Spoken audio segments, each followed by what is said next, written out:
What is the most difficult conversation you've ever had to have with someone, and what impact did it have on both you and the other person involved?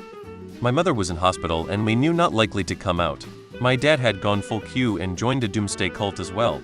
I had to tell my mom that my cousin tipped me off what my dad was planning, which was to sell the house and leave the country with all of their money while she was in hospital.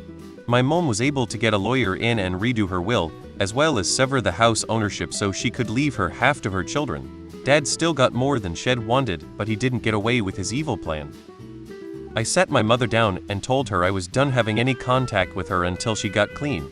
I explained that she wouldn't hear from me, see me, talk to me or my children until she got clean. That was 20 months ago and I'm still not in contact with her.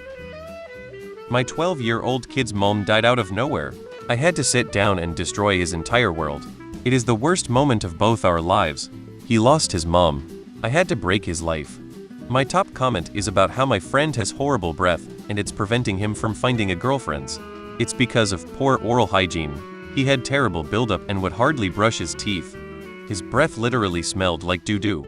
I had to muster up the courage to talk to him. I was so nervous that he would be offended, but he took it really well and started to make changes. It's still a work in progress, but talking to him definitely helped. I told my parents the depth of the depression I faced in my late teens, early 20s. No one had any idea how low I was, or about a failed attempt to take my own life. They were shocked, upset that I didn't feel I could come to them, but ultimately grateful that I was still here. They were not the softest people growing up, but I think they've softened a bit as they've aged. We hugged and it was honesty so healing in ways I can't explain. Probably when I had to call my dad and tell him that his dad fell while I was home with him. I was 16 at the time, and my grandpa tripped trying to go up the stairs in our yard and hit his head on the concrete. I called an ambulance, and thankfully my mom came home right as this happened and she went with him to the hospital. My dad was at the gym or something and finally called back, and I had to tell him that his dad was in the ICU. He was on life support for a couple weeks before we had to withdraw care. I carried a lot of guilt around this at the time. As a 26-year-old male ER nurse, I was caring for another early 20s male who met up with a guy on an app and was sexually assaulted. He wanted me to call his mom, who lived 5 hours away, and tell her what happened. She didn't know he was gay. Asking for a divorce. I knew she would never change and I couldn't continue going on like all was good. A student told me how her father molested her and her sister, but she refused to go to foster care because she was afraid if she left her mother, her father would kill her mother. Having to tell our 10-year-old that his brother was going to be stillborn was awful. Had felt his brother move just the day before and sang to him the night before at bedtime. When him and my fiance's dad got to the hospital after I got the news that baby didn't have a heartbeat, the confusion and sadness in his face was so hard to see. He didn't want to see his brother in person after I delivered him. But he did request to see the pictures me and his dad had taken with baby Benji. He just cried and said, "Mama, he's beautiful, he looks just like I did."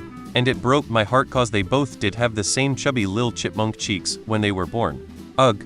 Just happened a bit under 2 months ago, and still the hardest part was seeing our 10-year-old so upset and confused like that. I was being induced in 10 days, so he was going to meet his brother so soon, and then he was just gone.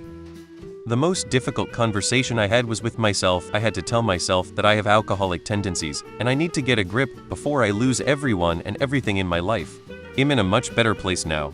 Love and peace to all. Ending things with a narcissist abuser. Do you know what that conversation was? Silence.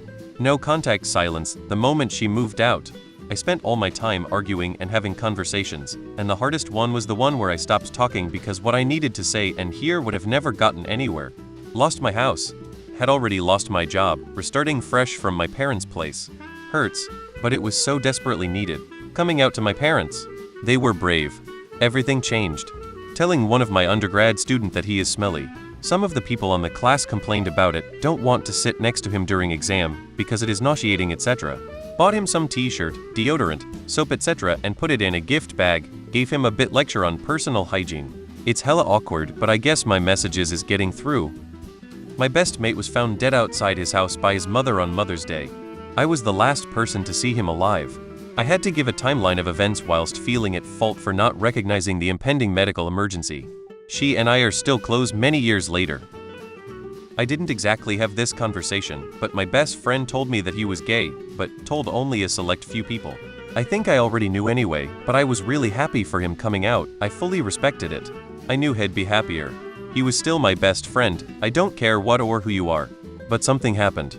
I guess he thought I looked at him differently. I don't think I did. I hope I didn't. We'd still chat, but 1 year later, we just lost touch. I'm unsure if it's my fault, but I feel a bit of regret about that.